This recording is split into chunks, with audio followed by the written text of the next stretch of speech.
Hello everyone, welcome all of you to my channel. আজকের আলোচ্য বিষয় হলো পিএসসি ক্লার্কশিপের কাট অফ নিয়ে। এখন কাট অফ তো কেউই ঠিক করে বলতে পারবে না, যেই সংস্থা পরীক্ষা নেয় সে ছাড়া।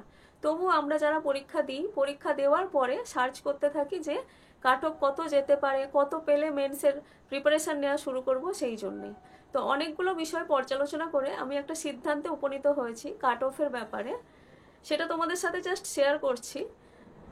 ইউআর এর ক্ষেত্রে আমার যেটা মনে হয়েছে যে 52 থেকে 54 কেন হবে, কি জন্য হবে, সেই ব্যাপারটাও আমি তোমাদের সাথে আলোচনা করব। যদি এই যে কাট অফটা বললাম, এটা তখনই প্রযোজ্য হবে যদি পিএসসি যে ভ্যাকেন্সিটা বলছে 7,500 থেকে 8,000, এই যদি ভ্যাকেন্সি থাকে, তাহলে হিসেব মতো 75,000 থেকে 80,000 ক্যান্ডিডেটকে পাস করাবে মেন্সের জন্যে। তো যদি 80,000-এর কাছাকাছি যদি পরীক্ষার্থী পাস করে, তাহলে আমার মনে হয় কি ইউআর এর ক্ষেত্রে ম্যাক্সিমাম মানে 52, 53, 54 অব্দি ম্যাক্সিমাম কাট অফ যাবে, তার বেশি কিন্তু যাবে না। কারণ ক্লার্কশিপের ক্ষেত্রে দেখা গেছে কি কোশ্চেনের লেভেলটা মানে টিয়ার 1 এক্সাম হিসাবে, মানে প্রথম যে প্রিলিমিনারি এক্সাম হিসাবে অনেকটাই টাফ হয়েছে। তো সেজন্য, এবং 4টে শিফটের মধ্যে দেখা গেল কি ফার্স্ট সেকেন্ড শিফট ছাড়া থার্ড এবং ফোর্থ দুটো শিফটই মোটামুটি আরও বেশি টাফ হয়েছে। কিন্তু ফার্স্ট এবং এটা ধরলে তো হবে না, পিএসসি তো কোনো সেকশনাল কাট অফও বের করবে না, নর্মালাইজেশনেরও কোনো গল্প নেই। আর এটাও তো ঠিক যে থার্ড এবং ফোর্থ শিফটে অনেকেই পরীক্ষা দিয়েছে, ফার্স্ট এবং সেকেন্ড শিফটে যে সবার পরীক্ষা ভালো হয়েছে তা নয়। এবং সেই জন্যেই যেহেতু কোশ্চেন লেভেল টাফ, আমার মনে হয় এর থেকেও নামতে পারে বই, কিন্তু মিসেলেনিয়াসের কাট অফ দেখে তোমরা ঘাবড়ে যেও না, সেখানে কিন্তু সিটটা অনেকটাই কম এর তুলনায়। এখানে 80,000 আর সেখানে 10,000, তো বুঝতেই পারছো ব্যাপারটা প্রায় 8,000, মানে 8 গুণের তফাৎ।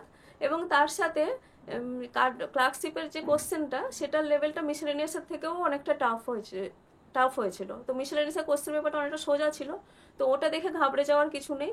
তো যদি 80,000-এর মতো পাস করায়, তাহলে 52 থেকে 54 এর মধ্যেই কিন্তু থাকবে। এবং যদি ভ্যাকেন্সিটা বাড়ে, আমার মনে হয় ভ্যাকেন্সিটা কিন্তু বাড়তেই পারে, বাড়ার সম্ভাবনা বেশি। কারণ আমরা যতগুলো পিএসসি অভিযানে গেছি, তখন কিন্তু আমাদেরকে বলা হয়েছিল মিসেলেনিয়াসে 650-র মতো ভ্যাকেন্সি থাকবে, কিন্তু যখন রেজাল্ট বেরোলো তখন দেখলাম কি 1,000-এর থেকেও বেশি, 650-র মতো ভ্যাকেন্সি থাকবে, কিন্তু যখন রেজাল্ট বেরোলো তখন দেখলাম কি 1,000-এর থেকেও বেশি ভ্যাকেন্সি রিলিজ করেছে। তো সেই রকম ক্লার্কশিপে যেহেতু 8,000 বলছে, আমার মনে হয় এটা 9 থেকে 9,500-ও হতে পারে।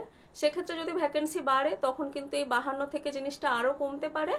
এবং কমবে না, যেহেতু 8,000 বলেছে, কমবে না। যদি না কমে, মোটামুটি এরকম 54-এর মধ্যে থাকবে।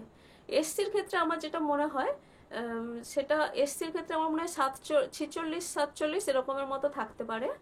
ওবিসির ক্ষেত্রে খুব একটা ডিফারেন্স হবে না ইউআর এর সাথে, কারণ আগের তো ওবিসিটা একটু আলাদা ছিল, এই পরীক্ষাটা তো আগের পরীক্ষা।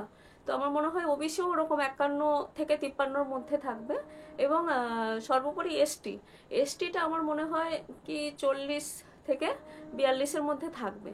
তো এটা আমি অনেকগুলো জিনিস ভেবে এবং যে কোশ্চেন কিছু দেখেছি, দেখার পরে এবং ভ্যাকেন্সিটা কতটা জানার পরে মোটামুটি আমার এটাই মনে হয়েছে যে এরকম কাট অফ হতে পারে। তো তোমাদেরও যদি এই সম্বন্ধে কোনো আইডিয়া থাকে, বা এই মানে এটা যদি ঠিকঠাক মনে হয়, বা এই বিষয়ে তোমরা যদি আরও কিছু জেনে থাকতে পারো, সেটা কিন্তু তোমরা অবশ্যই কমেন্ট করে জানিও। সবাই ভালো থেকো, ভালো করে পড়াশোনা করো, আর যদি ভিডিওটা ভালো লাগে একটুখানি লাইক শেয়ার করে দিও। Thank you, have a good day.